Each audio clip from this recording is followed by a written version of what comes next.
Hoy vengo a tu presencia,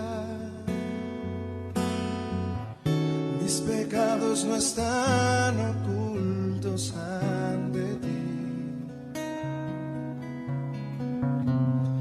Tú ya lo sabes todo y me arrepiento de verdad.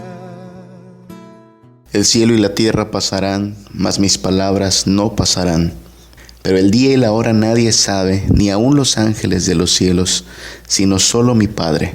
Mas como en los días de Noé, así será la venida del Hijo del Hombre. Porque como en los días antes del diluvio estaban comiendo y bebiendo y casándose y dándose en casamiento, hasta el día en que Noé entró en el arca. Y no entendieron hasta que vino el diluvio y se los llevó a todos. Así será también la venida del Hijo del Hombre. El Señor les bendiga a todos los que nos escuchan. Estas palabras son una cita del Evangelio de Mateo, capítulo 24. En nuestros episodios anteriores estuvimos considerando algunas escenas propias de Semana Santa. Hablamos de la entrada triunfal de Jesús, hablamos de la purificación del templo, consideramos el momento en que fue ungido en Betania y traicionado por Judas, así como la última cena. Pero nos saltamos este capítulo, que es el capítulo 24 de Mateo. Este episodio sería muy largo si tratáramos de incluir tanto como se puede de este capítulo para estudiarlo, para reflexionar en su contenido. Así es que lo dividiremos en 2 o 3 partes más. Pero aquí vamos a comenzar con nuestro estudio de Mateo capítulo 24. En tan solo 51 versículos, Jesús dice tanto acerca de las cosas que están por venir, acerca del fin del mundo, que es importante que nos preguntemos cómo debemos nosotros entender estas cosas. No estamos ante un capítulo sencillo de la Biblia, estamos ante uno de los capítulos que más controversia han creado, que más perspectivas han generado, porque hay gente que ve ese capítulo como apuntando a cosas que ya ocurrieron. Hay quienes hablan de este capítulo pensando en lo que va a ocurrir hacia el final de los tiempos. Hay quienes tienen una perspectiva de, bueno, hay cosas de este capítulo que ya se cumplieron y otras que están por cumplirse.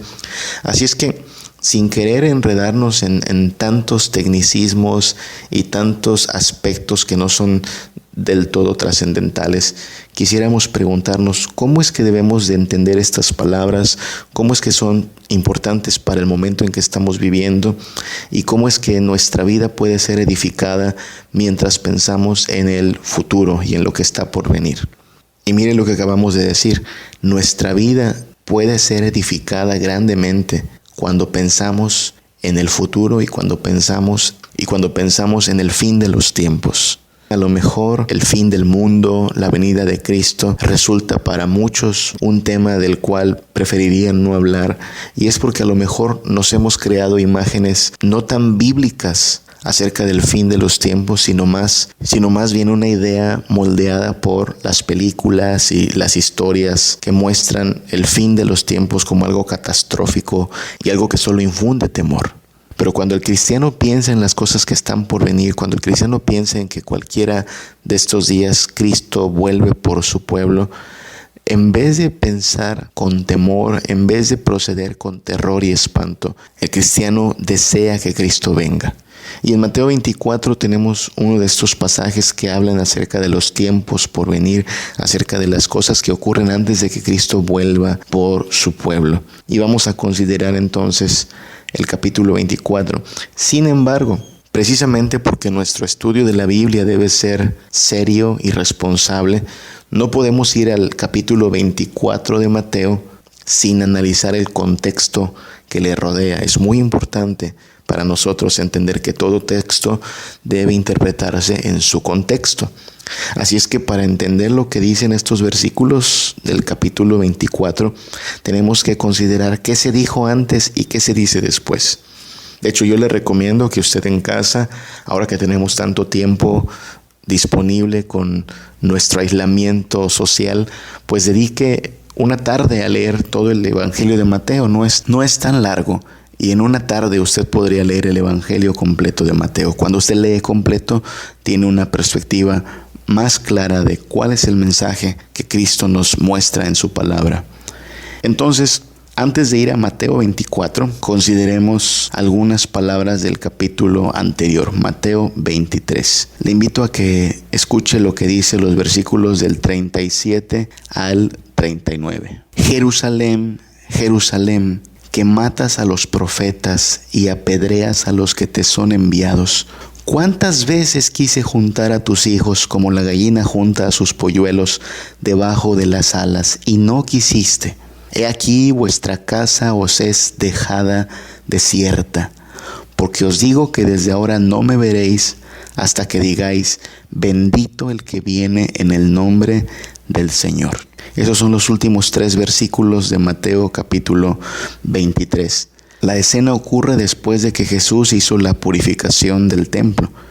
En un episodio llamado Casa de Oración o Cueva de Ladrones ya hablamos de ese evento.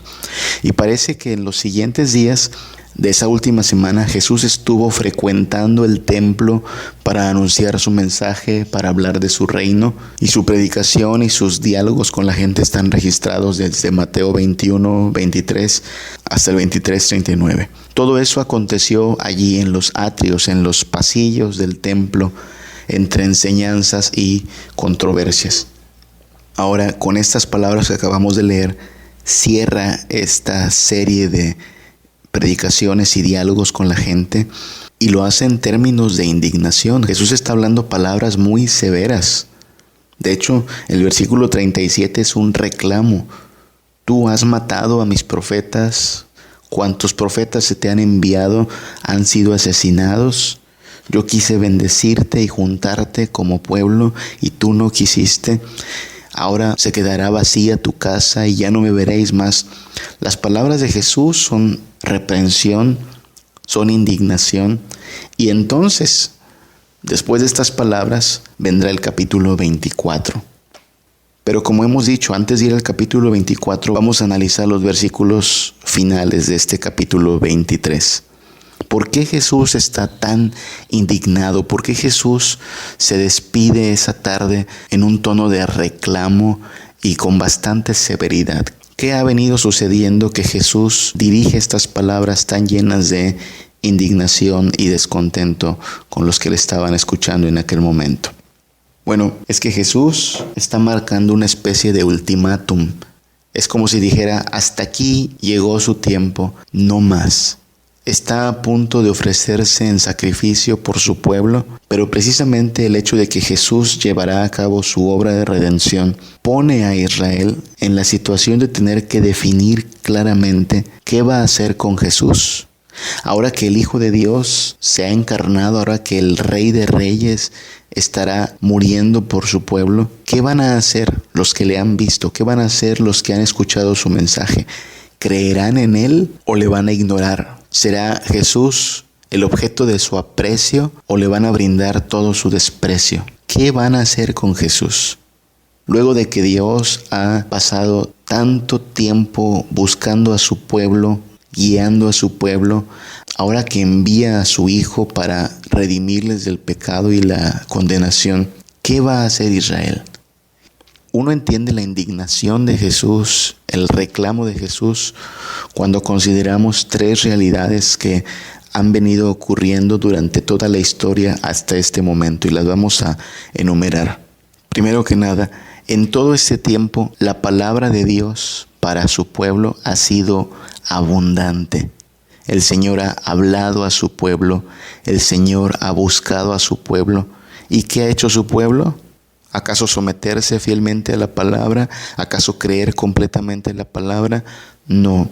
A pesar de que han tenido la palabra de Dios, han sido sordos a ella. No han procedido en obediencia.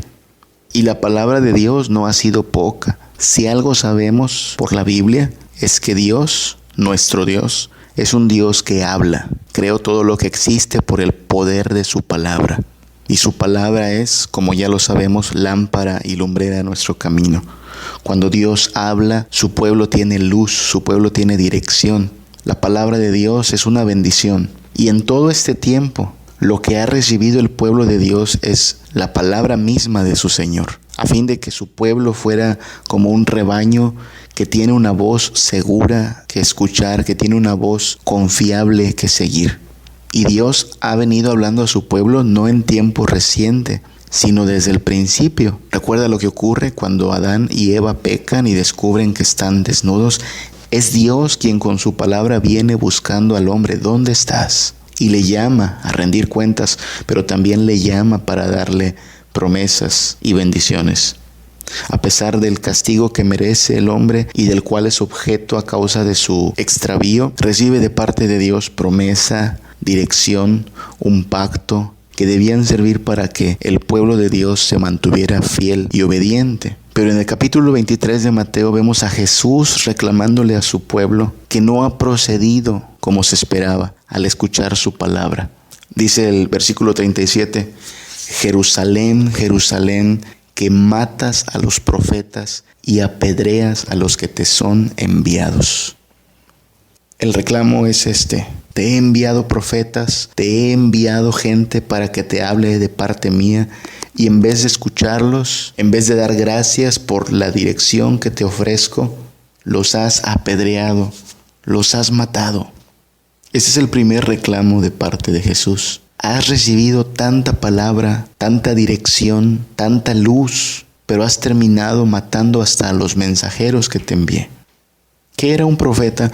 Un profeta era alguien que recibía de parte de Dios palabra para su pueblo, sin importar que este mensaje fuera duro o tuviera tono de reprensión. Él tenía que entregar el mensaje. ¿Y sabe qué hacía el pueblo? Muchas veces, en vez de dar gracias a Dios por su palabra, procedieron a tapar sus oídos y terminaron matando a los profetas de Dios. El mensaje de los profetas era muchas veces duro y tajante. Consideremos un ejemplo. No me pierda Mateo 23, pero mire lo que dice Isaías capítulo 1. Desde el principio, el profeta Isaías en su libro habla en un tono bastante severo de parte de Dios. Dice Isaías 1:3. El buey conoce a su dueño y el asno el pesebre de su señor. Israel no entiende, mi pueblo no tiene conocimiento. Este versículo ya es bastante duro. Lo que está diciendo es, miren, hasta un buey, hasta un asno conoce a su señor, hasta un animal tiene más respeto por su amo, pero ustedes, mi pueblo, no entienden. Siguiente versículo. Oh generación pecadora, pueblo cargado de maldad, generación de malignos, hijos depravados. Dejaron a Jehová, provocaron a ira al Santo de Israel, se volvieron atrás. Imagina el pueblo de Dios que recibe un mensaje de parte de su Señor por medio del profeta, y en vez de escuchar palabras que le halaguen, en vez de escuchar palabras que le motiven, en vez de escuchar palabras de afirmación que les digan, estás bien, le encanta tu forma de vivir a Dios, lo que escucha son palabras de reprensión, de juicio y de severidad. Sin duda, un profeta con un mensaje así no caía bien al pueblo de Dios, pero la tarea del profeta no es darle gusto al pueblo con palabras bonitas, sino dar el mensaje de Dios tal como lo recibe. Y si este mensaje es un mensaje de reprensión y de disciplina, el pueblo de Dios debía escucharlo, pero en vez de eso, lo que hacían muchas veces era matar al profeta. Y eso es parte del reclamo de Jesús en Mateo 23. Te mandé profetas y los mataste. Debiste escuchar y en vez de eso ignoraste mi palabra. Las palabras de los profetas muchas veces ofendían, muchas veces incomodaban. Pero era el mensaje de Dios para un pueblo que necesitaba entender que la obediencia y el sometimiento a su Señor no eran opcionales. Aquí mismo en Isaías capítulo 1, los siguientes versículos nos muestran cómo Dios llegaba a hablar de manera muy severa a su pueblo. Dice el versículo 10, príncipes de Sodoma, oíd palabra de Jehová, escuchad la ley de vuestro Dios, pueblo de Gomorra. ¿Sodoma? ¿Gomorra? ¿A quiénes está hablándoles Isaías? No es a los sodomitas, no es al pueblo de Gomorra, sabemos que es el pueblo de Israel, pero la forma en que está hablando nos deja en claro que Dios les reprende porque su comportamiento es prácticamente el mismo que el de los habitantes de aquellas ciudades Sodoma y Gomorra. Eso pudo haber sido muy ofensivo para la audiencia, pero era necesario. Versículo 11 al 13. ¿Para qué me sirve, dice Jehová, la multitud de vuestros sacrificios? Hastiado estoy de holocaustos, de carneros y de cebo de animales gordos. No quiero sangre de bueyes, ni de ovejas, ni de machos cabríos. ¿Quién demanda esto de vuestras manos cuando venís a presentaros delante de mí para hollar mis atrios? No me traigáis más vana ofrenda, el incienso me es abominación. Toda luna nueva y día de reposo, el convocar asambleas, no lo puedo sufrir. Son iniquidad vuestras fiestas solemnes.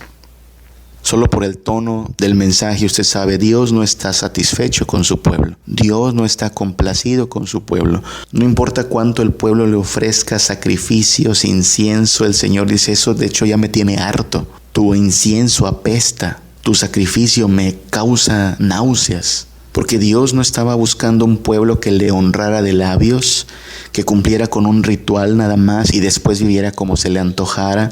Dios esperaba un pueblo que se sometiera a Él y que le apreciara a Él con todo su corazón, con toda su mente, con toda su alma, con todo su ser. Y cuando el pueblo no procede como Dios lo espera, pues entonces Dios mandaba profetas para que les guiasen a volver al pacto, a volver a su Señor, a someterse nuevamente a su pastor.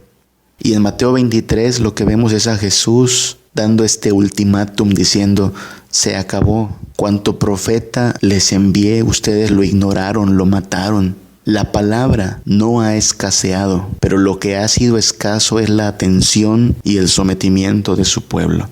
Y es por eso que Jesús está indignado. Ahora, no solo Dios ha hablado abundantemente, sino que Dios ha sido grande en mostrar su amor y su ternura para con su pueblo. Volvamos a Mateo capítulo 23 y después de reclamarle al pueblo que mataron a sus profetas, hace esta exclamación, versículo 37. ¿Cuántas veces quise juntar a tus hijos como la gallina junta sus polluelos debajo de las alas y no quisiste? Esta escena es una escena bastante cruel, bastante triste. Lo que dice Jesús es, quise ser bueno contigo, quise cubrirte y protegerte y tú te resististe.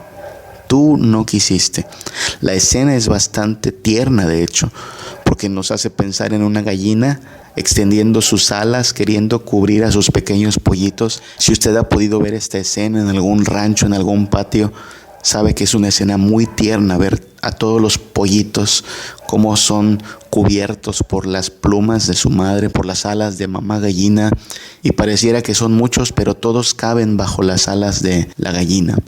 Es una escena llena de ternura, porque nos dice Jesús que así es como quiso Él cubrir a su pueblo. De hecho, es una escena que se repite en toda la Biblia, principalmente los Salmos, representando a Dios, nuestro Señor, como una especie de ave, cubriendo con sus alas a su pueblo. El Salmo 36 lo dice de esta manera en el versículo 7. Cuán preciosa, oh Dios, es tu misericordia. Por eso los hijos de los hombres se amparan bajo la sombra de tus alas. Dios, como si fuera un ave, extendiendo sus alas para que los hombres encuentren amparo en Él. Salmo 57, versículo 1. Ten piedad de mí, oh Dios, ten misericordia de mí, porque en ti ha confiado mi alma, y en la sombra de tus alas me ampararé hasta que pasen los quebrantos. Esta es una oración de confianza, de alguien diciéndole a Dios, debajo de tus alas puedo estar amparado en medio del quebranto. Salmo 63, versículos 7 al 8, porque has sido mi socorro, y en la sombra de tus alas me regocijaré. Está mi alma pegada a ti, tu diestra me ha sostenido. Una escena de bastante confianza. Debajo de las alas de Dios tenemos regocijo, debajo de las alas de Dios encontramos socorro y refugio. Hay un salmo que en estos días de pandemia y de tanta incertidumbre acerca de qué es lo que está por venir, hasta dónde llegará el daño causado por este virus COVID-19, ha sido repetido una y otra vez y citado en muchos lugares.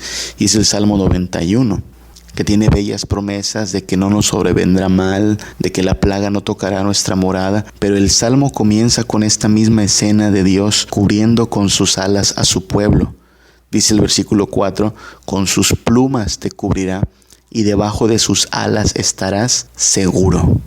Así es que Dios no ha hecho más que mostrar todo su amor, su compasión, su cuidado para con su pueblo, de una manera tierna, tal como el Padre se compadece de los hijos, así se ha venido compadeciendo Dios de su pueblo. El fuerte y poderoso ha venido cuidando de los frágiles que Él escogió y quiso todo este tiempo, como la gallina cubre a sus polluelos, bendecir a su pueblo, amparar a su pueblo.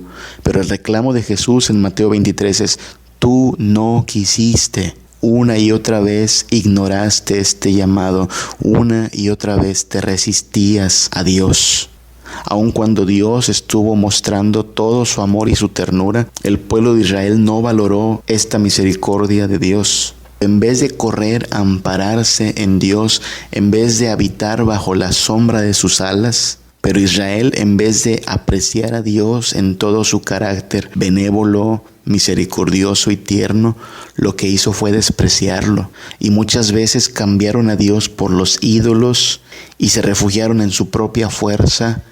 Y es por eso que entendemos la indignación de Jesús en este capítulo 23 de Mateo, diciendo: ¿cuántas veces quise juntarte como la gallina junta a sus pollitos y tú no quisiste? ¿Por qué está indignado Jesús con el pueblo? Porque no ha sido poca la palabra de Dios, pero sí ha sido poca la atención y la obediencia de su pueblo. Porque no ha sido poca la ternura de Dios, pero lo que ha escaseado es aprecio y confianza en su poder. Y entonces Jesús les dice en el versículo 38, he aquí vuestra casa os es dejada desierta. Esa frase es muy severa. Es como si Jesús dijera: adiós, ya me voy, ¿para qué sigo aquí? Vuestra casa os es dejada desierta. Si hay algo que Israel tuvo y de lo cual se benefició, fue de la presencia de Dios. Dios está presente en todos lados, pero la Biblia, cuando habla de la presencia de Dios, se refiere principalmente a la presencia de Dios con su pueblo. Y el pueblo de Dios se benefició grandemente de la presencia de Dios en cada batalla, en cada plaga, en todo su peregrinaje por el desierto. ¿Qué hizo la gran diferencia?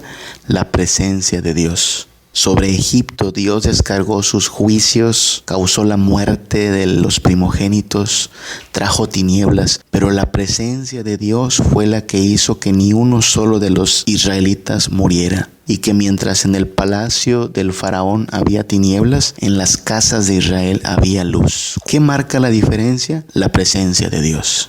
Fue la presencia de Dios la que definió la victoria en las batallas de Israel. Jericó tenía grandes muros, Amalek tenía un ejército poderoso, la tierra prometida estaba llena de pueblos fuertes y guerreros. ¿Cómo es que Israel pudo conquistar la tierra prometida? ¿Cómo es que Israel ganó tantas batallas?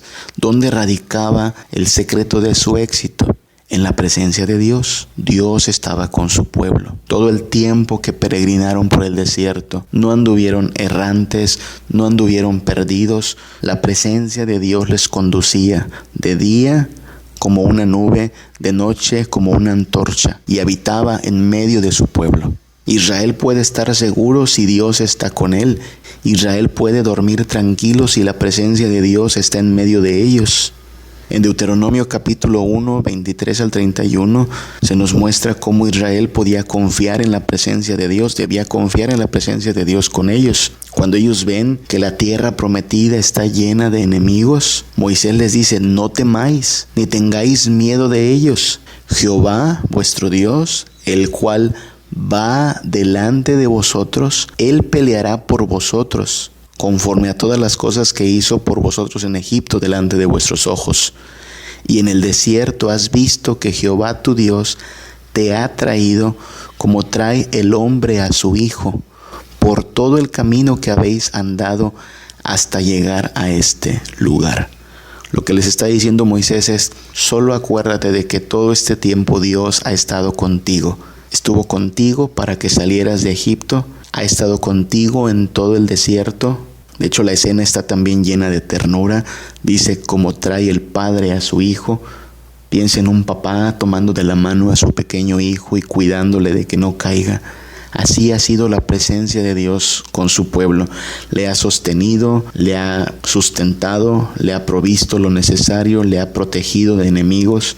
Ha sido de hecho paciente y perdonador. Pero ahora el Hijo de Dios, el Verbo hecho carne, indignado por cómo el pueblo de Dios ha tratado a los profetas que le habían sido enviados, indignado por cómo el pueblo, en vez de ampararse bajo sus alas, no hizo más que ignorar tanta bondad y misericordia, lo que dice es: su casa queda desierta a partir de hoy. No ha sido poca la ayuda de Dios, no ha sido poca la solidaridad de Dios para con su pueblo. Les ha sostenido, les ha guardado, pero ahora las palabras de Jesús son: ahí se quedan en su casa.